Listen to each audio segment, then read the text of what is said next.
நீதி வழங்கும் போது அண்ணன் தம்பி சொந்தம் பந்தம் பணக்கார ஏழை எதையுமே பார்க்க கூடாதுடா. நாயத்தை மட்டும் தான் சொல்லணும். அனைவருக்கும் வணக்கம். திராவிட இயக்க தமிழர் பேரவையினுடைய தலைவர் ஐயா சுபவீர பாண்டியன் அவர்களுடைய தலைமையில் நேற்று சென்னை சைதாப்பேட்டை தேரடி திடலில் ஒரு மாபெரும் பொதுக்கூட்டம் நடந்திருக்கிறது. அந்த பொதுக்கூட்டத்தின் தலைப்பே பெரியாரை இழிவுபடுத்தும் சீமானை கண்டிக்கும் பொதுக்கூட்டம். சரி, பெரியாரை இழிவுபடுத்தும் சீமானை கண்டிக்கும் பொதுக்கூட்டம் என்றால் அண்ணன் சீமான் அவர்கள் பெரியாரை இழிவுபடுத்தார். அவர் பெரியாருடைய புகழை, பெரியாருடைய பெருமைகளை, அவருடைய சமூக நீதி கருத்துக்களை, சாதி ஒழிப்பு கருத்துக்களை, அவருடைய பெண்ணிய விடுதலை குறித்த போராட்டங்களை, தமிழுக்காக, தமிழருடைய வாழ்வியலுக்காக பகுத்தறிவு சுயமரியாதை கருத்துக்களை பெரியார் பேசிய விதங்களை எல்லாம் எடுத்து வைத்து தர்க்க ரீதியாக அறிவுபூர்வமாக கடுமையான முற்போக்கு வாதங்களை ஐயா சுபவீர பாண்டியனும் அவருடைய வகைராக்களும் வச்சிருப்பாங்களே அப்படின்னு வீடியோவை பார்த்தா, பெரியார் என்ன பண்ணாரு, என்ன சொல்ல, தொண்டு செய்து பழுத்த பழம் தூய தாடி மார்பில் விழும், 94 வயதிலும் தன்னுடைய தடியை பிடித்து கொண்டு தள்ளாத வயதிலே மக்களுக்காக போராடினார் என்று கூட இந்த கூட்டத்தில் யாரும் பேசல. பெரியாருடைய பெண்ணிய விடுதலை குறித்தோ, பெரியாருடைய சமூக நீதி சுயமரியாதை கருத்துக்கள் குறித்தோ யாரும் பேசல. பெரியார் பேசுனதே பேசல. மாறாக 45 நிமிஷம் மரியாதைக்குரிய ஐயா சுபவீர பாண்டியன் அவர்கள் அண்ணன் சீமான் அவர்களை பற்றி பேசியிருக்காரு. சீமான் அவர்களை கண்டிக்கும் பொதுக்கூட்டம்னா சீமானை கண்டிக்கிறது மட்டும் தான் பொதுக்கூட்டமா? பெரியாருடைய புகழத்தானே பாட்டிக்கணும். வள்ளுவரை ஒருத்தர் இழிவுபடுத்தாருங்க, திருக்குறளை இழிவுபடுத்தாரு. நம்ம என்ன பண்ணுவோம்? திருவள்ளுவருடைய புகழையும் திருக்குறளின் புகழையும் பேசுவோம். தலைவர் பிரபாகரனை ஒருத்தர் இழிவுபடுத்தாருன்னா தலைவர் பிரபாகரனுடைய புகழையும் பெருமையும் பேசுவோம். வாவு சிதம்பரனாரை ஒருத்தர் இழிவுபடுத்திட்டாருன்னா வாவு சிதம்பரனாருடைய புகழை பேசுவோம். புகழை பேசிட்டு அவரை கண்டிப்போம். தெய்வ திருமணார் முத்துராமலிங்க தேவர் ஒருத்தர் இழிவுபடுத்தினார்னா அவரை கண்டிப்பதோடு தெய்வ திருமணம் முத்துராமலிங்கத்துடைய புகழை பற்றி பேசுவோம். அவர் எப்படிப்பட்டவர் தெரியுமா அப்படின்னு பேசுவோம். ஆனால் மாறாக இங்கே நடந்த கூட்டத்தில் இந்த காதல் படத்துடைய கிளைமாக்ஸில் பரத்து ஞான்னு கத்துறது போல சீமான் சீமான் சீமான் சீமான் சீமான்னு கத்திருக்காங்க. அதில் குறிப்பாக ஐயா சுபவீர பாண்டியன் அவர் மீது நமக்கு பெரித்த மரியாதை உண்டு. அண்ணன் சீமானவர்கள் எப்போதுமே நாம் தமிழர் கட்சியினுடைய பொறுப்பாளர்களுக்கும் கட்சிக்காரங்களும் சொல்கிறது என்னென்னா, நம்முடைய முன்னவர்கள், மூத்தவர்கள், ஏன்னா அவர்களோடலாம் இருந்து அண்ணன் சீமானவர்கள் வந்தாங்க அப்படின்னால அவங்கள நீங்கள் பேசக்கூடாது, தேவைன்னா நான் விமர்சனம் பண்ணுவேன். இப்பொழுது ஐயா சுபவீர பாண்டியனுடைய கருத்துக்களுக்கு அண்ணன் சீமானவர்கள் பேச மாட்டார் அப்படின்னு அவருக்கு தெரியும். சீமான் நமக்கு எதிராக பேச மாட்டார் அப்படி சுபவீர பாண்டியனுக்கு தெரியும். தெரிஞ்சதுனால தான் வாய்க்கு மேலே மீச இருக்குங்கிறதுக்காக முறுக்கிற மாதிரி வாய் இருக்குன்னு என்னெல்லாம பேசி வச்சிருக்காரு. அதில் மிக முக்கியமாக என் சுபவீர பாண்டியன் கேட்குறாரு, 29 ஆண்டுகளாக ஈழப் போராட்டம் தமிழ்நாட்டில் நடந்த பொழுது கொளத்தூர் மணி போராடினார், விடுதலை ராஜேந்திரன் போராடினார், எத்தனையோ திராவிட இயக்க தோழர்கள் போராடினார்கள், வைகோ போராடினார், சீமான் எங்கே போராடினார்? 2009க்கு முன்னாடி வரைக்கும், நாம் தமிழர் கட்சி ஆரம்பிக்கிறதுக்கு முன்னாடி வரைக்கும் சீமான் ஈழத்துக்காக செய்தது என்ன? சீமான் ஈழத்துக்காக செஞ்ச ஒரு போராட்டம் கொடுத்து சொல்லுங்கள், இந்த கூட்டத்தை அப்படியே கலைச்சிட்டு போயிருங்கிறாரு.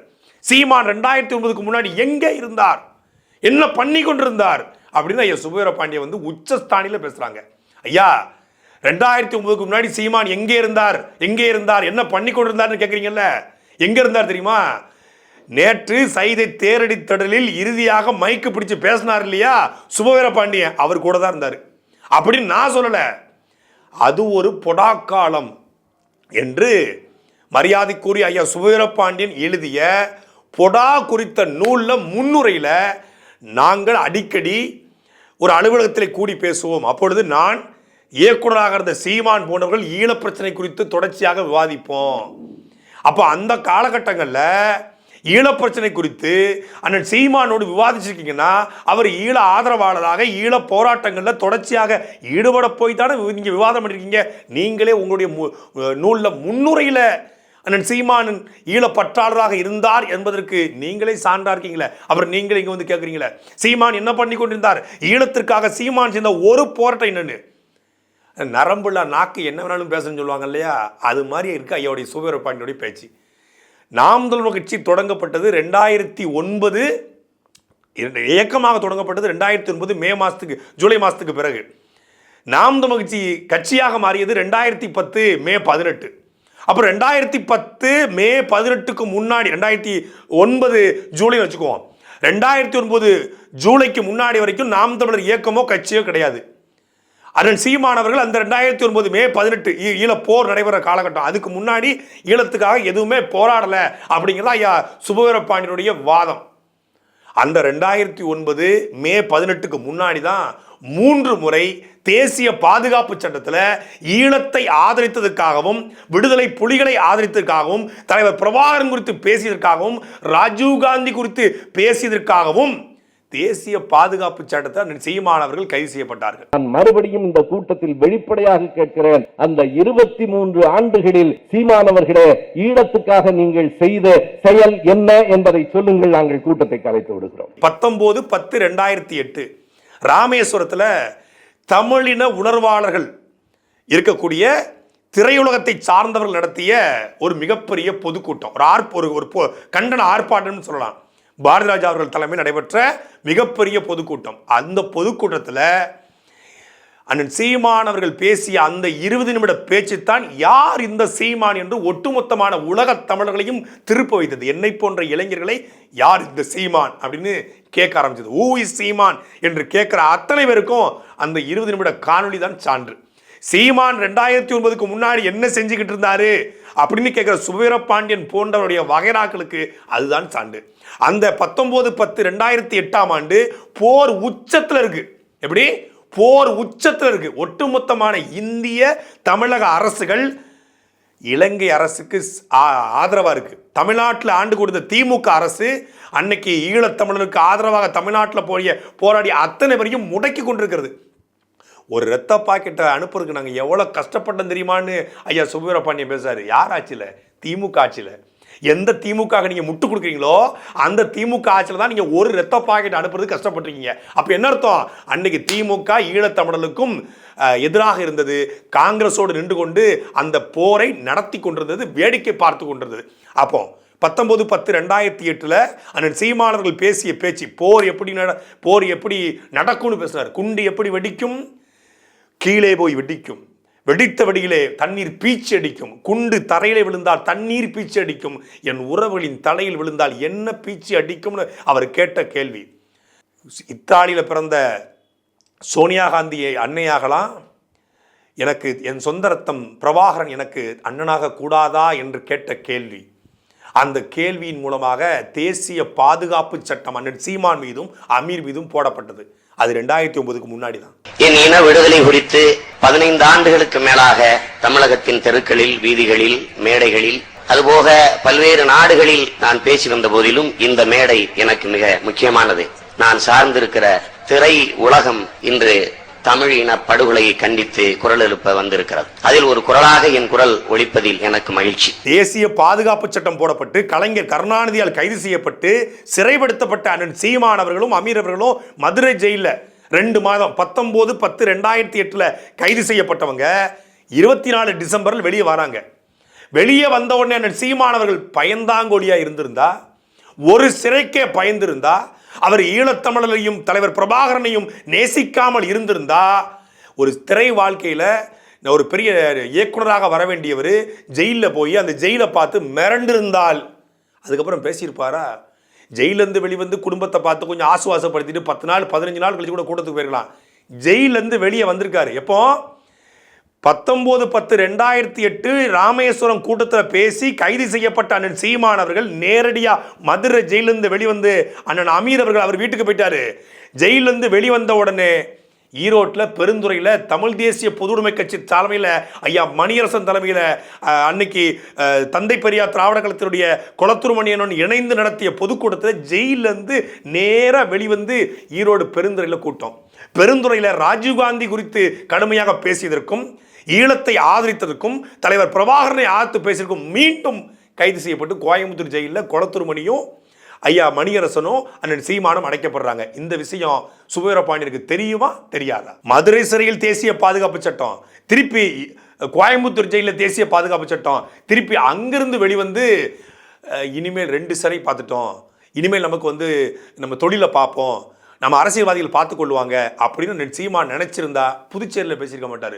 புதுச்சேரியில் பேசிய பேச்சுகள் இன்னும் ஆவணமாக இருக்கு. 2009க்கு முன்னாடி சீமான் என்ன செய்து கொண்டிருந்தார் அப்படின்னு கேட்குற ஐயா சுபவீரபாண்டியனுக்கு இந்த செய்தி தெரியும், தெரிஞ்சிருந்து மறுக்கிறாரு. புதுச்சேரியில் சோனியா காந்தி குறித்து பேசியதற்கும் ஈழத்தமிழர்களையும் விடுதலை புலிகளையும் தலைவர் பிரபாகரனையும் ஆதரித்து பேசியதற்கு மீண்டும் புதுச்சேரி அரசு அவர் மீது தேசிய பாதுகாப்பு சட்டம் போல் பாய்கிறது. அவர் திருப்பி பாளையங்கோட்டையில் பேசிக்கொண்டிருக்கும் போதே அவர் கைது செய்ய காவல்துறை போகிறது. மறுநாள் கைது செய்யப்படுகிறாரு. கைது செஞ்சு புதுச்சேரி சிறையில் அடைக்கப்படுறாரு. மீண்டும் தேசிய பாதுகாப்பு சட்டம்.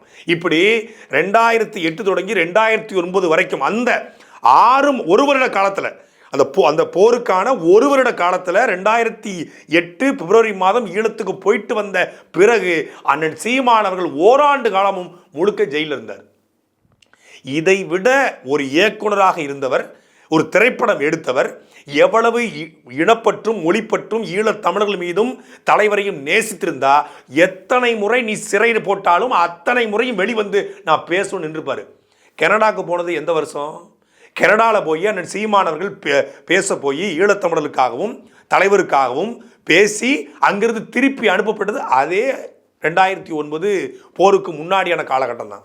இத்தனை லட்சம் எங்கள் உறவுகளை கொண்டு குவித்த சிங்களனுக்கு எதிராக நாங்கள் களமாடி எங்கள் தாயக பூமியை வென்றெடுக்க வசதியாக தேவையற்று அவசியமற்று தமிழீழ தேசிய ராணுவத்தின் மீது வைத்திருக்கிற தடையை நீக்குங்கள். அந்த ஒற்றை உதவி போதும். 29 ஆண்டுகள் 1984 ஆரம்பித்து 2009 வரைக்கும் அந்த காலகட்டத்தில் எத்தனையோ போராட்டங்கள் எத்தனையோ நடத்திருக்கோம். நாங்கள் திமுக கருணாநிதி போராடி இருக்காரு. என்னை போன்றவர்கள் பொடால உள்ள போயிருக்கோம். பொடால நீங்கள் உள்ளே போக வேண்டாம், பொடால போன என்னையை பார்க்க வந்தீங்களான்னு கேட்குறீங்க.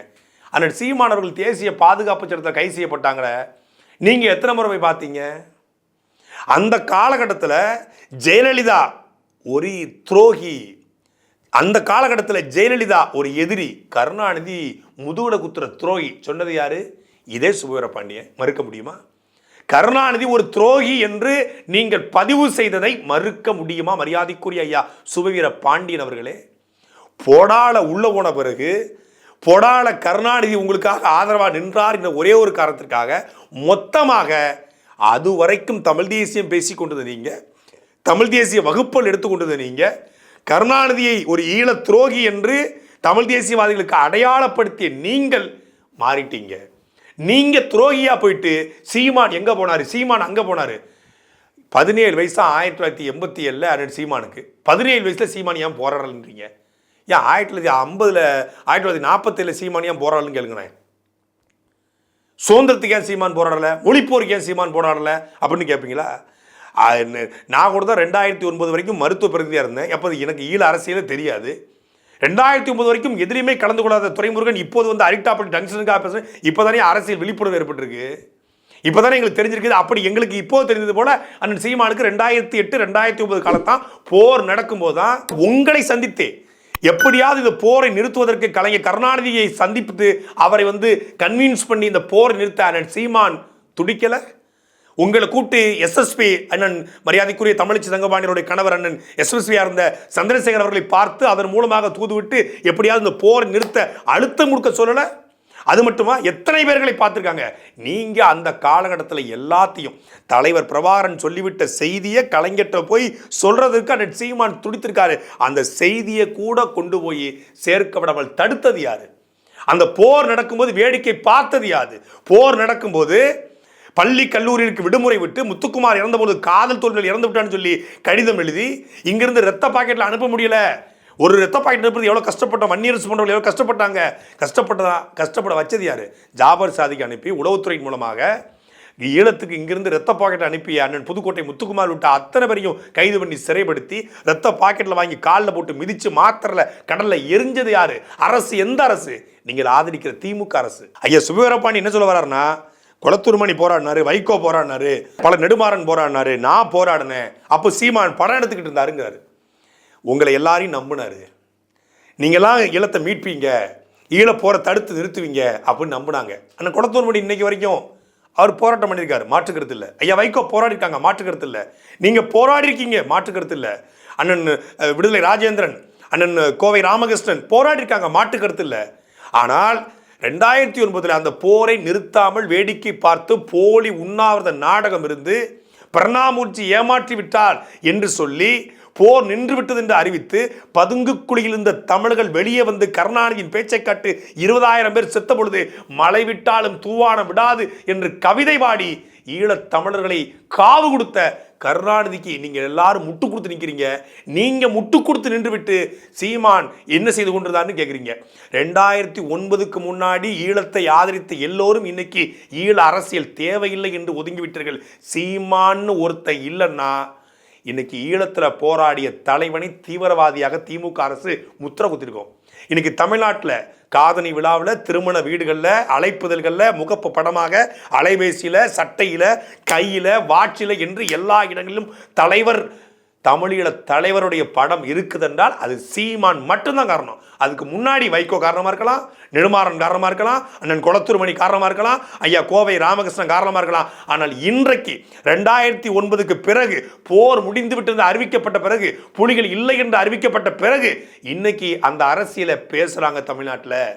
புலிகள் எங்களுடைய உறவுகள், அவருடைய மண்ணின் விடுதலைக்காக போராடிகள், தமிழ் தேசிய இராணுவம், அவர் எங்கள் தலைவர் என்று சொல்லுகிற ஒரு கூட்டம் உருவாயிருக்கு என்றால் அது சீமானால் மட்டும்தான் உருவாயிருக்கு. அதனால தான் உங்களுக்கு பிரச்சனை, அதான உங்களுக்கு வருத்தம், அதான உங்களுக்கு சிக்கல். என்ன சிக்கல்? எதுக்கு இந்த கூட்டம்? வெளிப்படையாக பேசலாம். பெரியாரை இழிவுபடுத்திய சீமானை கண்டிக்கிற கூட்டம்லாம் இல்லை. 8% சீமான் இந்த தேர்தலில் வாங்கிட்டாரு. அடுத்த முறை வாங்க விட மாட்டோம்.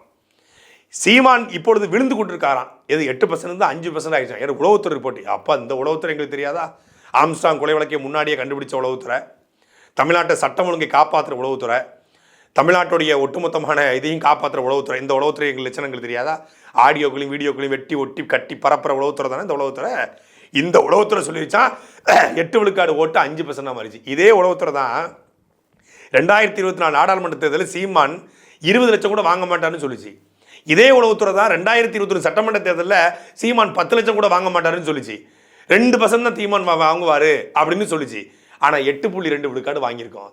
இந்த உளவுத்துறையில் நீ உலகத்தில் எந்த உளவுத்துறை கொண்டு வந்தாலும் நாம் தமிழ் 2026 சட்டமன்ற தேர்தலில் 2 மடங்கு மேலே ஏறுவதை எவனாலையும், எந்த கொம்பனாலையும், ஏன் மெரினாவில் படுத்துகிற கருணாநிதியும் அண்ணாத்திரையும் நீங்க தேர்தல் பிரச்சாரத்தை கூட்டு வந்தாலும் நாம் தமிழ் வீழ்த்த முடியாது.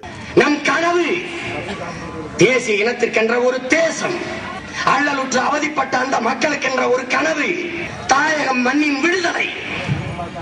அதற்காகத்தான் 60 ஆண்டு காலத்தில் 40 ஆண்டு கால அறப்போர், மீதி 20 ஆண்டு கால ஆயுதப்போர்.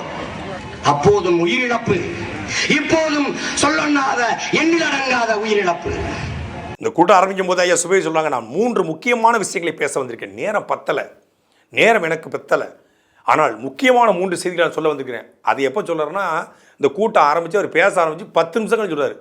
ஓ வளவளையா பேசுறது, ஒரு சுருக்கமாக 10 நிமிஷம். சீமான் ஒழிக, சீமான் நாசமாக போனோம், சீமான் பேதியில் போனோம், சீமானை வாழ விட மாட்டோம், சீமான் தோத்துறணும், சீமான் கட்சியை ஒழிச்சிடணும். ஒரு சுருக்கமாக 2 நிமிஷம் சொல்லி தொலைறீங்களா? 45 நிமிஷம் அதில் பேசின. நானும் முழுசாக உட்காந்து பார்த்தேன் எல்லாரும் பேச்சையும். கடைசியாக பார்த்தா ஒரு பயிலும் கண்டென்ட் இல்லை. எவனாவது ஒருத்தன் கண்டென்ட்டோட பேசுகிறாங்கலாம் பார்த்தா முழுக்க பொய்யா பரப்புறாங்க. ஒருத்தன் கூட உண்மையை பேசலைங்க. அதில் ஐயா சுபவீரபாண்டியனாவது உண்மையை பேசுகிறேன். அவர் ஒரு பெரிய மனுஷன், ஒரு பேராசிரியர், படித்தவர், 4 வார்த்தை நல்ல விதமாக பேசுவார்னு பார்த்தா அவர் சொல்கிறாரு, இந்த பிரச்சனை எங்கிருந்து துவங்கியது என்றால் பாரதிக்கு நடந்த அந்த புகழ் வணக்க கூட்டத்தில் தான் தொடங்கியது. பாரதிக்கு இவர்கள் ஒரு கூட்டம் எடுத்தார்கள். அதாவது டிசம்பர் 20ஆம் தேதி நாம் தமிழ் கட்சி பெரும்பாவனன் பாரதியை புகழ் போட்டுகிற ஒரு கூட்டத்தை நடத்துகிறாங்க. அந்த கூட்டத்தில் பெரியார் அவர்களை, ராமசாமி அவர்களை இழிவுபடுத்தி அண்ணன் சீமான் பேசிட்டாராம். அதை கண்டித்து தான் இந்த கூட்டமா. ஏன் அன்னைக்கு நடந்த கூட்டத்துக்கு இன்னைக்கு நீங்கள் கண்டிக்கிறீங்க? மறுநாளை கண்டிச்சிருந்தா மறுநாளே இவர்கள் கண்டிப்பார்கள் என்று அவர்கள் எதிர்பார்த்து கொடுத்தார்கள். அவர்களை ஏமாற்றுவதற்காகத்தான் நான் கண்டிக்கலை, இப்போ நான் கண்டிக்கிறேன் அப்படின்னு சொல்லிட்டு அந்த டிசம்பர் 20 ஏன் நடந்துச்சு அந்த கூட்டம் அப்படின்னா, டிசம்பர் 11 தான் பாரதியின் பிறந்த நாள். டிசம்பர் 11 இந்த கூட்டத்தை நடத்தாமல் டிசம்பர் 20 ஏன் நாம் தமிழ் கட்சி நடத்தியது?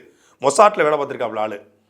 அமெரிக்காவில் அமெரிக்காவுடைய இருக்காங்க இல்லையா, அமெரிக்காவுடைய காவல்துறையோட உளவுத்துறையோட டஃப் கொடுக்கக்கூடிய, அதுக்கு லீடு கொடுக்கக்கூடிய ஆள் நம்ம ஐயா சுபவீரபாண்டியன். அப்புறம் ஸ்காட்லாண்டு யார்டு, இஸ்ரேல் மொசாட்டு, இங்கெல்லாம் பயிற்சி எடுத்தவர் போல இருக்குது உளவுத்துறைக்கு. அப்புறம் ரா ஏஜென்ட்டுக்குள்ளே நம்ம நெருக்கமாக இருந்திருக்காப்புல. அதனால் உளவுத்துறை வச்சு வாட்ச் பண்ணி டிசம்பர் 11 நடத்த வேண்டிய கூட்டத்தை டிசம்பர் 20 ஏன் நாம் தமிழ் நடத்துச்சு அப்படின்னா, ஐயா ஒரு தியரி சொல்கிறாப்புல. டிசம்பர் 17 தான் அமித்ஷா அம்பேத்கரை திட்டுகிறார்.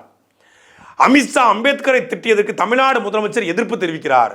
இதை தாங்கிக் கொள்ள முடியாமல் சீமான் என்ன பண்றாரு? அம்பேத்கரை அமித்ஷா அசிங்கப்படுத்தியதற்காக மடைமாற்றுவதற்காகத்தான் டிசம்பர் 20 கூட்டம் போடுறாங்க. அதாவது சொல்லுவாங்க, நான் பெரிய மனுஷன் சொல்லிடுவேன், டேய் இந்த ஒரு கனவாக இருந்தாலும் ஒரு லாஜிக் வேண்டாமாடா அப்படிங்கிற மாதிரி ஒரு நியாயம் வேண்டாமாய்யா.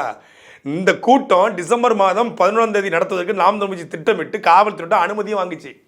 நாம் தமிழ் கட்சி ஒரு அறிக்கையை வெளியிட்டு இருக்கு ஆதாரத்தோட. டிசம்பர் 11 பாரதியாருக்கு புகழ்வணக்க கூட்டம் நடத்த நாம் தமிழ் கட்சி திட்டமிட்டுச்சுன்னா, டிசம்பர் 17 அமித்ஷா பேச்சிய பேச்சுக்கு மடைமாற்றத்தான் இந்த கூட்டம்னா, டிசம்பர் 17 அமித்ஷா அம்பேத்கரை பேச போறாருங்கிறது டிசம்பர் 11 கூட்டம் போட இருந்த நாம் தமிழ் கட்சிக்கு எப்படி தெரியும்? அன்னைக்கு சென்னையில் புயல் மழை எச்சரிக்கை இருந்ததுனால டிசம்பர் 15 அந்த கூட்டம் மாற்றப்படுது. திருப்பி டிசம்பர் 15 புயல் மழை எச்சரிக்கை கொடுப்பதனால டிசம்பர் 15 கூட்டம் அறிவிக்கப்பட்டு மீண்டும் 3வது முறை டிசம்பர் 20 மாற்றி வைக்கப்படுது. டிசம்பர் 11 நடைபெறல, 15 நடைபெறல, 11க்கும் நாம் தமிழ் கட்சி அறிக்கை விட்டுச்சு, 15 நடைபெறுது அறிக்கை விட்டுச்சு, திருப்பி டிசம்பர் 20 நடைபெறுதுன்னு சொல்லி அறிக்கை விட்டாங்க. 2 முறை கூட்டம் தள்ளி போய் 3வது முறை நடைபெற்றது. அமித்ஷா அம்பேத்கரை அசிங்கப்படுத்தி பேசியதற்கு முதல் ஆளாக கண்டித்தது அண்ணன் சீமான் அவர்கள் தான். முதலாளாக நாங்கள் நாம் தமிழ் கட்சி அத்தனை பேரும் கண்டிச்சிருக்கிறோம். அமித்ஷா அம்பேத்கரை திட்டுறதுக்கும் நாம் தமிழ் கட்சி இங்கே கூடுறதுக்கும் ஏதாவது சம்மந்தம் இருக்கா? அப்துல் காதருக்கும் அமாவாசைக்கும் சம்மந்தம் இருக்கிற மாதிரி ஒரு முடிச்சு போறார் ஐயா. இதுதான் பேராசிரியர், இதுதான் நீங்கள் கல்லூரியில் படிச்சிங்களா? போலீஸ் ட்ரைனிங்கில் அப்படி என்னதான் கற்றுக் கொடுத்துருக்க மாதிரி காலேஜில் உங்களுக்கு என்னதான் கற்றுக் கொடுத்தாங்க? உண்மையிலே இவங்க நினைக்கும் போது இவ்வளவு காமெடி பீஸாக அவங்க இருப்பாங்கன்னு நினச்சி கூட பார்க்கல. நான் அவளை சீரியஸாக தான் அனுப்பிக்கிட்டு இருந்தேன். சுபவீர பாண்டியன் வகைற சீரியஸான குரூப் போல இருக்குப்பா, திமுக குரூப்பு, திக குரூப்பு, பெரியாரிஸ்டுகள் அப்படின்னு நினச்சாரு. ரொம்ப காமெடி பீஸாக இருக்காங்க. நேற்று சாதாரணமாக சாயந்தரம் ஒரு ட்வீட் போட்டு விட்டேன். வீட்டில் ஜாலியாக படுத்துக்கிட்டு ஞாயிற்றுக்கிழமை இன்று நடைபெற இருக்கக்கூடிய இந்த கூட்டத்திற்கான சீமான் விரைகிறார். தன்னுடைய அதாவது தன்னை எப்படி பேச போகிறாங்க அப்படிங்கிற பார்க்கறதுக்காக தேரடித்தலுக்கு விரைகிறாருன்னு நான் தான் போட்டு விட்டேன். இதை வச்சுக்கிட்டு இது சாதாரணமாக நம்ம எடுத்துக்கொள்ளக்கூடாது. இது மிகப்பெரிய ஒரு அச்சுறுத்தல் அதில் இருக்கிறது, ஒரு எச்சரிக்கை அதில் இருக்கிறது. நேற்று தெரியாத அலைபேசியிலிருந்து என்னுடைய மனைவி எண்ணுக்கு நிறைய கால் வந்துருக்கு. ஜொமேட்டோ ஸ்விக்கியில் ஏதாவது ஆர்டர் பண்ணியிருப்பாங்க, இல்லை ஏதாவது அது கூப்பிட்டுருப்பாங்க. நல்லா செக் பண்ணி பாருங்க ஐயா, வேறு ஏதாவது கூப்பிட்டுருக்க போகிறாங்க ஜொமேட்டோ ஸ்விக்கின்னு. நீங்கள் பாட்டில் நாம் தமிழ் கட்சிக்காரன் கூப்பிட்டுன்றீங்க. நாங்கள் எதுக்கு உங்கள் மனைவிக்கு கூப்பிட போகிறோம்? நாம் தமிழ் கட்சிக்காரங்க எதுக்கு உங்கள் மனைவி கூப்பிட போகிறாங்க? அப்படிப்பட்ட அநாகரிகமான இழிவான செயல்களை ஒருபோதும் நாம் தமிழ் கட்சியுடைய தம்பிமார்கள் ஈடுபட மாட்டாங்க. இன்னொன்று, பெரிய மனிதராக தமிழ்நாட்டினுடைய அரசியலில் ஒரு பங்களிப்பாளராக உங்கள் மீது எங்களுக்கு எப்போதுமே மரியாதை தான் இருந்திருக்குது. அப்படி மரியாதை இருக்க போய் தான் கடந்த ஆண்டு புத்தக கண்காட்சியில் உங்களை பார்க்கும்போது மரியாதையோடு உங்களோடு புகைப்படம் எடுத்துக்கொண்டு நீங்கள் அது ஒரு பொடாக்காலம் சொல்லி அண்ணன் சீமான் என்னோடு இருந்தார், அவரோடு விவாதிப்போம் ஈழத்து அரசியல் குறித்துலாம் சொன்னீங்கல்ல, அதில் நீங்களே எனக்கு கையெழுத்து போட்டு கொடுத்துருக்கீங்க. வாழ்த்துக்களுடன் தம்பி துரைமுருகன் அப்படின்னு போட்டு கையெழுத்து போட்டு சுவேர பண்ணி எழுதி கொடுத்தீங்க. உங்களை மரியாதையை பார்க்க போய் தான் உங்களை நேரில் பார்க்கும்போதும் நாங்கள் மரியாதையை பார்க்குறோம். இல்லைன்னா இவன் ஒரு மனுஷனாயா, பெரிய மனுஷனா சல்லிப்பையா அப்படின்னு கடந்து போயிருப்போம். உங்கள் மேலே மரியாதை இருக்க போய் தான் உங்கள் கூட நின்று பேசிட்டு வந்தோம். அப்போ உங்களை மரியாதையை நாங்கள் பார்க்குற மொழிய இந்த அலைபேசியில் அழைத்து மிரட்டுறது, இந்த வாட்ஸ்அப்பில் மிரட்டுறது, அந்த இழி செயலில் ஈனச்செயலில் நாம் தமிழ் கட்சி ஒருபோதும் ஈடுபடாது. அப்போ அந்த சாதாரண போட்ட ட்வீட்டை பார்த்து இதற்குள் ஒரு எச்சரிக்கை இருக்கிறது. அவரை நம் எச்சரிக்கிறார். சும்மா காமெடியாக போட்டேன், இதை போய் எச்சரிக்கைன்னு சீரியஸாக பேசிக்கிட்டு இருக்காப்புல. ஐயோ, கூட்டம் ஆரம்பிக்கும் முன்னாடி ஐயா சுபவீர பாண்டியன் சொன்னார் 3 மேட்ரு. சீமானை யார் இயக்குகிறார்கள், சீமானுடைய உள்நோக்கம், சீமான் பேசும் பொய்கள் 3 சொன்னார். 3 தலைப்பில் பேச போகிறேன்னாரு. கடைசி வரைக்கும் நான் பார்த்துக்கிட்டு இருந்தேன் 49 நிமிஷம். சீமானை யார் இயக்குறான்னு சொல்லவே இல்லை. சீமானுடைய உள்நோக்கம்னாரு, அதுவும் சொல்லலை. சீமானுடைய பொய்கள்னு சொல்லிட்டு இவராக ஒரு 2-3 பொய்களை இவராக சொல்கிறாரு. அவர் ஈழத்துக்காக எதுவுமே செய்யலை, ஈழம் போராடலை. அது அவரே தன்னுடைய அதோ ஒரு பொடாக்காலம் தொடங்கி அன்று 3 முறை தேசிய பாதுகாப்பில் அண்ணன் சீமான் ஏன் கைது செய்யப்பட்டார், திக திராவிட மேடைகள் அண்ணன் சீமான் அவர்கள் என்ன அளவுக்கு பேசியிருக்காங்க. திருவிடை மருதூரில் நடந்த கூட்டத்தில், இதே ஈழ ஆதரவு கூட்டத்தில், பெரியார் திக நடத்திய கூட்டத்தில், முற்போக்கு எழுத்தாளர் சங்கம் நடத்திய கூட்டத்தில் அண்ணன் சீமான் அவர்களை கத்தியால் குத்துவதற்கு ஒருத்தன் சென்றபோது கூட அதை பற்றி கவலைப்படாது மேடை ஏறி பேசிய ஒரே வீரன் அண்ணன் சீமான் என்று இன்றைக்கு தீக்காவில் இருக்கிற மதிவானனே அண்ணன் சீமானை புகழ்ந்து பேசிய காணொளிகள் சமூக வலைதளங்கள் இருக்கிறது.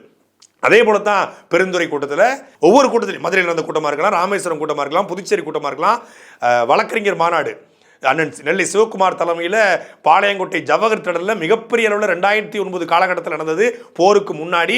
அந்த கூட்டத்தில் அண்ணன் சீமானுடைய பேச்சு என்பது ஒரு கர்ச்சனை போல இருக்கும். போர் உச்சத்தில் இருக்கு, பெரிய அடக்குமுறை, காவல்துறை தேடிக்கொண்டிருக்கிறது. புதுச்சேரியில் வழக்கு போட்டாச்சு. வழக்கு போட்ட பிறகும் மேடையில் நின்று பிரபாகரன் என் அண்ணன் என்று பேசிய ஒரே தலைவன் அண்ணன் சீமான். என் தலைவன் பிரபாகரனிடமிருந்து சிங்கள நாய்களை பாதுகாக்க. நீங்க சொல்ற வார்த்தை பாதுகாக்க, நீங்கள் செய்திருக்க வேண்டியது என்ன? சிங்களனம் இருந்து என் தமிழ் சாதியை பாதுகாக்க இந்த உதவிகளை, இந்த பயிற்சி நீங்க கொடுத்திருக்க வேண்டும். அதைத்தான் அருமை பெருமகள் அண்ணன் இந்திரா காந்தி அன்னைக்கு செஞ்சாங்க.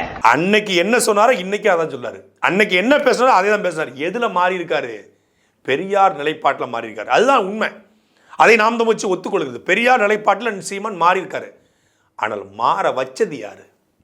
எப்போ அண்ணன் சீமான் பெரியாரை விமர்சிக்கிறாரு? பெரியாரை வாசிக்கும் போது விமர்சிக்கிறாரு. பெரியாரை பற்றி நீங்கள் சொன்னதை, பெரியாரை பற்றி பெரியாரிஸ்டுகள் சொன்னதை கேட்டு அண்ணன் சீமான் பேசுறாரு. பெரியாரை பற்றி அண்ணன் சீமான் வாசிக்கிறாரு. மறு வாசிப்புக்கு பெரியாரை உட்படுத்தும் பொழுது தமிழ்ச்சனியன் ஒளியட்டும் என்று பெரியார் பேசியது அண்ணன் சீமானுக்கு தெரியுது. திருக்குறளை மலம் என்று சொல்லியது அண்ணன் சீமானுக்கு தெரிகிறது. மொழிக் கொள்கையில் பெரியார், அது பெரியார் அல்ல, அவர் சிறியார் என்று தெரிகிறது. அப்போ தமிழ் தேசியம் பேசுகிற அண்ணன் சீமான் அவர்கள், பெரிய மொழி இன குறித்து பேசுகிற சீமானவர்கள், தமிழ் மொழி பற்று குறித்து பேசுகிற சீமானவர்கள், தாய்மொழி பெருமை குறித்து பேசுகிற அண்ணன் சீமானவர்கள், இன மொழி பண்பாடு பற்றி பேசுகிற பொழுது பெரியார் என்ன இப்படி பேசி வச்சிருக்காரு? நீங்கள் எல்லாரும் பெரியார் பெரியாருன்றாங்க. கல் கிடைக்காத பெரியார் வந்து தென்னை மரங்களை வெட்டினாருன்றாங்க. அண்ணன் சீமான் இப்போ படிக்கிறாரு. கல் கிடைக்காத ஏன் தென்னை மரத்தை வெட்டணும்? கல் கடை வேணாம்னா கல் கடை தானே எடுத்து போராடணும். ஏன் தென்னை மரத்தை வெட்டணும்? தென்னை மரம் கல் மட்டுமா தெரியுது? அது தேங்காய் தருது, அது இளநீ தருது, அது மட்டை தருது, அது ஓலை தருது. அதை விட்டுவிட்டு எவனாவது வந்து அதாவது கொளுத்து இது குளத்து மேலே கோவப்பட்டு ஒருத்தன் குண்டிகள் போனானா அந்த கதையா? ஐயோ தென்னம்மா கல் கடை வேணான்னா கல் கடை எடுத்து போராடு, அதுக்கே ஏன் மரத்தை வெட்டுற? அதுதான் அம்பேத்கருக்கும் பெரியாருக்குமான வித்தியாசம். அம்பேத்கர் படித்தவன், தலைவன். பெரியார் யாரு? அதனால தான் பெரியார் விமர்சிக்கிறாரு. இப்போ நீங்கள் குழந்தை, ஒரு பெண் வந்து பெண்ணிய விடுதலை அப்படின்னா என்ன? நீ கற்பப்பையை அகற்றிரு. கற்பப்பையை அகற்றது எப்படி பெண்ணிய விடுதலையாக இருக்க முடியும்? ஒரு ஆணுக்கு நிகராக பெண்கள் படித்து சாதனை செய்து வேலை வாய்ப்பில் கல்வியில் ஏழை ஏறி போவது பெண் விடுதலையாக இருக்க முடியுமா? பெண் உரிமையாக இருக்க முடியுமா? நீ ஆணுக்கு நிகராக வரணும்னா நீ கற்பப்பையை கலட்டு, நீ பேண்ட் செட்டு போட்டுக்கோ, நீ கிப்பி வச்சுக்கோ. இது எப்படியா பெண் விடுதலை இருக்க முடியும்? பெண் உரிமை வேணும். அடுப்போதும் பெண்களுக்கு படிப்பதற்கென்ற அவநிலையை போக்கணும். அதுக்கு என்ன பண்ணும்? கிச்சனை காலி பண்ணு. அடுப்படியை அகற்றும் போராட்டம், கற்பப்பையை நீக்கும் போராட்டம். இது ஒரு தலைவனா? அதுதான் சொல்றாரு, பெரியார் தலைவன் அல்ல. அப்போ பெரியாரை மறுவாசிப்புக்கு உட்படுத்தும் பொழுது அண்ணன் சீமானுக்கு இந்த கேள்வி பிறக்குது. மாற்றம் ஒன்றே மாறாத கோட்பாடு என்ற அடிப்படையில் பெரியாரை விமர்சிக்கல. என்ன தப்பு இருக்கு? பெரியார் விமர்சனத்துக்கு அப்பாற்பட்டவரா? நீங்கள் திராவிட கும்பல் எதையெல்லாம் வைத்து தமிழர்களை மட்டம் தட்டி வச்சிருக்காங்க. தமிழனுக்கு ஒன்றும் தெரியாது, அவனுக்கு படிப்பு தெரியாது, அவனுக்கு வந்து பகுத்தறிவு கிடையாது, அவனுக்கு சுயமரியாதை கிடையாது, அவனுக்கு தன்மானம் கிடையாது, எல்லாம் நாங்கள் தான் கொடுத்தோன்னு சொல்லி ஒரு பிராண்டு பண்ணுறீங்க. அந்த பிராண்டை உடறா? இந்த பிராண்டை வச்சு தாண்டா, இந்த பிம்பத்தை வச்சு தாண்டா தமிழர்களை இழிவுபடுத்துறீங்க. அதை உடைக்கிறங்கிற வேலைக்காட்ட கூட ஆங்கிலத்தில் பேசுன்னு பெரியார் சொல்கிறாரு. அதை அண்ணன் சீமான் கேள்விக்கிறாரு. இல்லைன்னா தப்பு இருக்கு. தமிழ் சனியன் ஒளிங்கிற தமிழை எப்பற நீ சனியன்னு சொல்லுவேன்? செந்தமிழ் நாடுனும் போதினிலே இன்ப தேன் வந்து பாயுது காதினிலே என்று பாடிய பாரதியார் உங்களுக்கு வந்து தமிழர் இல்லை, தமிழருக்கான அடையாளம் இல்லை. ஆனால் தமிழ்ச்சனியன் ஒளியட்டும்னு சொன்ன ராமசாமி அவர்கள், பெரியார் அவர்கள் உங்களுக்கு தமிழர் தந்தை என்றால் அண்ணன் சீமான் கேட்கிறார். செந்தமிழ்நாடனும் போதினிலே இன்பத்தேன் வந்து பாயுது காதிலேன்னு சொல்லி பாரதி சொல்றாரு. அவன் என் பாட்டனா ஆயிடுறாரு. இவன் தமிழ்ச்சனியன் ஒளிட்டுக்கிறான். இவன் எப்படி எனக்கு பாட்டனா இருக்க முடியும், தாத்தனா இருக்க முடியும், தலைவனா இருக்க முடியும் அப்படின்னு உடைக்கிறாரு. அது உங்களுக்கு வலிக்குது. ஐயா சுபீரபாண்டியன் சொல்றாங்க, 2010 நாம் தமிழ் கட்சி ஒரு நூல் வெளியிட்டாங்க. அந்த நூலில் 64 தலைவருடைய படம் இருந்தது. அதில் முதலிலே இருந்தது பெரியாருடைய புகைப்படம். இன்றைக்கு அதில் இல்லாத ஒரு புகைப்படம் பாவலன் பெரும்பாட்டன் பாரதியின் புகைப்படம். இன்னைக்கு பெரியாரை அவர்கள் விமர்சிக்கிறார்கள், பாரதியை கொண்டாடுகிறார்கள். பாரதி குறித்து அன்றைக்கே அண்ணன் சீமான் அவர்களுக்கு இருந்த பார்வை பெரியார் தீக்காவில் இருந்ததால் வேறு பார்வை, பெரியார் குறித்து பார்வை பெரியார் தீக்காலத்தால வேறு பார்வை. அதிலிருந்து வெளிவந்து பெரியாரையும் வாசிக்கும் பொழுது பாரதியும் வாசிக்கும் பொழுது பாரதி தமிழுக்காக எப்படியெல்லாம் பாடியிருக்கார், பெரியார் தமிழுக்கு எதிராக எப்படியெல்லாம் பேசியிருக்கார், தமிழருக்கு எதிராக எப்படி பேசியிருக்கார், கடைசியாக தமிழர்களை எப்படி பசங்களா விட்டுட்டு போறேன்னு ஒருத்தன் கேட்டிருக்கான்னா கோபம் வருமா வராதா? எனக்கு ஒரு பேர் இருக்கு, துரைமுருகன் ஒரு பேர் இருக்கு. அண்ணன் சீமானுக்கு ஒரு பேர் இருக்கு, சீமான். சுபவீரபாண்டியன் ஐயாவுக்கு சுபவீரபாண்டியன் ஒரு பேர் இருக்கு. உங்க அப்பா வச்சது வீரபாண்டியன். நான் உங்களை சோரபாண்டியன், நாரபாண்டியன், கீரபாண்டியன், தூரபாண்டியன், பீரபாண்டியன், சூரபாண்டியன், கேரபாண்டியன், நோரபாண்டியன், நொரப்பாண்டியன் அப்படின்னு கூப்பிட்டா உங்களுக்கு எவ்வளவு கடுப்பு இருக்கும். அப்படித்தானே என்ன தமிழனா இருக்கக்கூடிய திராவிடன்னு கூப்பிட்டா எனக்கு இருக்கும். அதனால தான் பெரியார் மேல எங்களுக்கு வருது. தமிழனா இருக்கக்கூடிய என்ன தமிழன்னு கூப்பிடாம என்ன ஏன் திராவிடன்னு கூப்பிடுற? திராவிடம் என்பது எவனோ ஒருத்தன் சொல்லுது. எவனோ ஒருத்தன் வந்து வடநாட்டை சார்ந்தவர்கள், தென்னாட்டை சார்ந்தவர்கள், அதாவது தென் மாநிலத்தை வாழ்ந்தவர்களை வடநாட்டை சார்ந்தவர்கள் திராவிடர்கள் என்று அழைப்பார்கள் சொல்லி யார் சொல்றா? கால்டுவெல் சொல்றாரு. கால்டுவெல் சொல்லிட்டாரு. கால்டுவெல் யாரு? தமிழ்நாட்டை சார்ந்தவரா? தமிழரா? அவர் வெளியிருந்து வந்தவர். அவர் எவ்வளவு தெளிவா ஆராய்ச்சி பண்ணி சொல்றாரு. வட மாநிலங்களை சார்ந்தவர்கள், வடநாட்டை சார்ந்தவர்கள், தென்னாட்டை சார்ந்தவர்களை திராவிடர்கள் என்று அழைத்தார்கள். அவன் அழைச்சிருக்காங்க நம்மளை. இப்போ அவனை வந்து நம்ம வந்து வடக்கன்னு அழைக்கிறோம். அது அவனுக்கு தெரியுமா? நம்ம ஒரு பேர் வச்சுக்கோம்ல, வடக்கன்ஸ் அப்படின்னு. அது மாதிரி நம்மளை அவன் அழைச்சிருக்கான் கிண்டலா கேலியா. நமக்கு கோபாலகிருஷ்ணன் ஒரு பேர் இருக்கு. அவன் சப்பானின்னு அழைச்சாங்கிறதுக்காக சப்பானிங்கிற பேர் நம்ம பேராயிருமா? நமக்கு கோபாலகிருஷ்ணன் ஒரு பேர் இருக்குல்ல, அது மாதிரி தமிழுங்கிற பேர் நமக்கு இருக்கு. கால்டுவெல் அழைச்சதுனாலேயே நம்ம வந்து அதை ஏற்றுக்கொள்ள வேண்டிய தேவை இல்லை. அதே போல தான் சொல்றான், தேசிய கீதத்திலே திராவிடம் இருக்க. இதை வந்து நாவலர் நெடுஞ்செழியனே தன்னுடைய புத்தகத்தில் எழுதார். திமுகவுடைய வரலாறு எழுதும்போது அவர் சொல்றாரு, திராவிடம் என்பது நாங்கள் ஒன்றும் எதுவும் புதிதாக கண்டுபிடிக்கல, தேசிய கீதத்திலே திராவிடம் இருக்கிறது அப்படிங்கிறாரு. ரவீந்திரநாத் தாகூரே சொல்லியிருக்காரு. தாகூர் தானே சொன்னாரு. தாகூர் கால்டுவெலை பார்த்து சொன்னாரு. இவங்க தாகூர் சொன்னா, கால்டுவெல் சொன்னா, எனக்கு அப்பா யாருன்னு எங்கள் அம்மா தான் சொல்லணும், வேற யாரும் சொல்லக்கூடாது. நான் யாருங்கிறத என்னுடைய மொழி, தாய்மொழி தமிழ் தான் சொல்லணும். தமிழ் என் அடையாளம், தமிழன் என்கிற அடையாளம். நீ திராவிடன் சொல்லும் பொழுது அதை நொறுக்க வேண்டிய, அதை உடைக்க வேண்டிய, நான் தமிழனாக நிறுவ வேண்டிய தேவை இருக்கிறது. அதனால பெரியாரை விமர்சிக்க வேண்டிய அவசியம் இருக்கிறது. கருணாநிதி எதிர்த்து போராட்டம், ஸ்டாலின் எதிர்த்து போராட்டம், ஜெயலலிதாவை எதிர்த்து போராட்டம், ஆளுநரை எதிர்த்து போராட்டம், மோடி எதிர்த்து போராட்டம்னு சொல்லி நாம் தமிழ் கட்சி போயிடுச்சு இருந்துச்சு.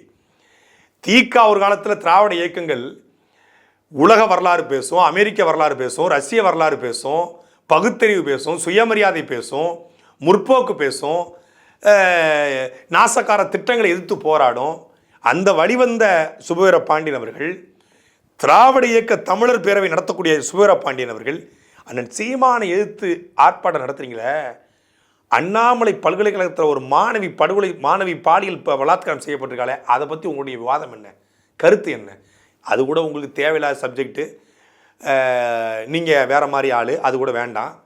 ஆனால் சமூக நீதி கண்காணிப்பு குழு இருக்கீங்களே, தமிழ்நாட்டில் ஆணவ படுகொலை கண்டித்து இந்த திராவிட இயக்க தமிழர் பேரவை நடத்திய ஆர்ப்பாட்டம், போராட்டம், கண்டன ஆர்ப்பாட்டம், ஊர்வலம் ஏதாவது ஒன்று? தமிழ்நாட்டில் நடக்கக்கூடிய சாதிய படுகொலைகள், சாதிய அத்துமீறல்கள், சாதிய அடக்குமுறைகள், தீண்டாம, இந்த ஆலய நுழைவு மறுப்பு, சுடுகாட்டில் புதைக்கிடாமல் தடுத்தல், இது குறித்து ஏதாவது இந்த திராவிட இயக்க தமிழர் பேரவை நடத்திய போராட்டம் இந்த 10-15 வருஷத்தில் 2009க்கு முன்னாடி வரைக்கும் சீமான் என்ன பண்ணாருன்னு கேட்குறீங்களே, 2009க்கு பின்னாடி நீங்கள் என்ன பண்ணீங்க?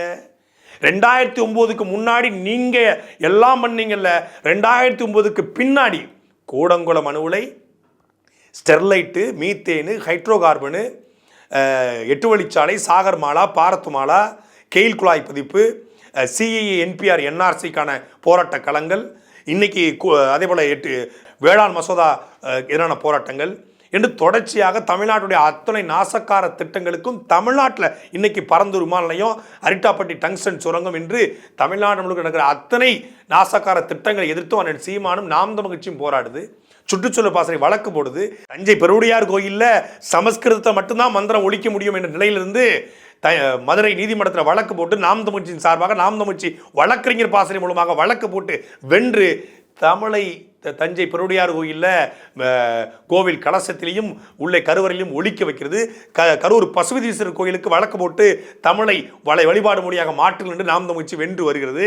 தமிழ்நாடு முழுக்க அன்னை தமிழில் அர்ச்சனை நடத்த வேண்டும் என்று ஒரு நாளில் ஒட்டுமொத்த தமிழ் கோவில்களையும் தமிழில் அர்ச்சனை வைப்பதே ஒரு போராட்டமாக நாம் தமிழ்ச்சி முன்னெடுக்குது. அப்படி இந்த திராவிட இயக்க தமிழர் பேரவை சுபவீர பாண்டியன் பேராசிரியர், தமிழர்களுடைய தமிழை கரைச்சி குடித்தவர், சங்க இலக்கியங்களை கரைச்சி குடித்தவர், தமிழர்களுக்காகவே தன் வாழ்வை அர்ப்பணித்தவர், ஏதாவது பண்ணியிருக்கீங்களா? 2009 பின்னாடி நீங்கள் என்ன பண்ணிட்டு இருக்கீங்க? உண்மையிலேயே உங்களை நினைக்கும் போது எனக்கு பரிதாபமாக இருக்குது, பாவமாக இருக்குது. அண்ணன் மணி செந்திலவர்கிட்ட காலைல பேசிட்டு இருக்கும்போது சொன்னார், ஐயா சுபவீர பாண்டியனை பற்றி பேசும்போது மரியாதையாக பேசு. ஏன்னா ஒரு காலத்தில் ஐயா சுபவீர பாண்டியன் நாம் இன்னைக்கு இருப்பதை விட பல மடங்கு வேகத்தோடையும் பல மடங்கு கருணாநிதி மீதும் திமுக மீதும் கோபத்தோடையும் இருந்தவர் தான். அவருடைய வறுமை அவரை மாற்றிவிட்டது. வறுமைக்காக அவர் வந்து இப்போ வந்து எருமை போல் மாறிவிட்டார், திராவிட எருமையாக மாறிவிட்டார். அதனால் அவரை விமர்சிக்க கூடாது. ஏன்னா ஒருத்தன் வறுமையில் இருக்கும்போது அவனை இழிவுபடுத்துவது, அவனை கேவலப்படுத்துவது தவறு. சீமான் வந்து பிச்சைக்காரன் என்று சொல்லிவிட்டார் என்பதற்காக ஐயா சுவீரபாண்டியை வந்து விமர்சிக்கிறாங்க. கருணாநிதி எப்படியெல்லாம் எங்களுடைய முன்னோர்கள் எங்கள் தாத்தன்கிட்ட பிச்சை எடுத்தாருங்கிறத நெஞ்சுக்கு நிதியில் எழுதியிருக்காரு. நேற்று கூட காணொலியாக போட்டிருக்கேன், அதை நீங்கள் கொஞ்சம் பாருங்கள்.